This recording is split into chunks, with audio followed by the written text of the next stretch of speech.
Bonjour, dans cette vidéo on aborde une consigne qui est différente, calculer les expressions dans le cas où.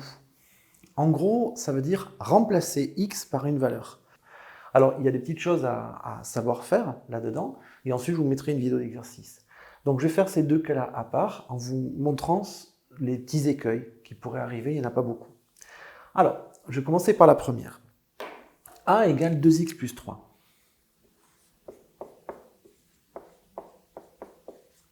Si jamais je remplace directement x par 5, je risque d'avoir une erreur que je vois souvent sur les copies, des élèves qui écrivent ça.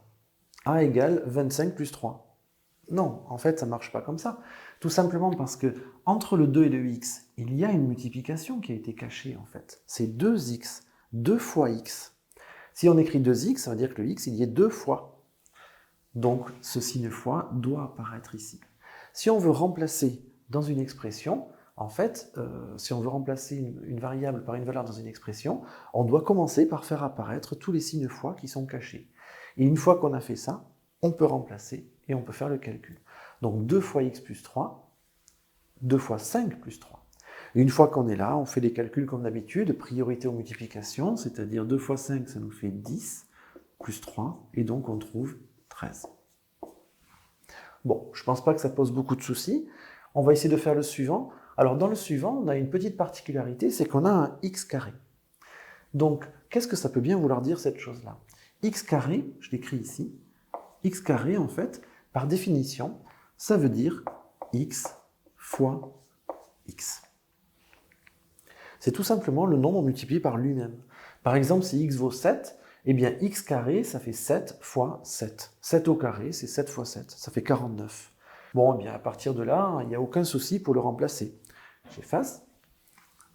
On va donc se retrouver avec un b qui est égal à 2 fois x moins 6 fois x moins 1.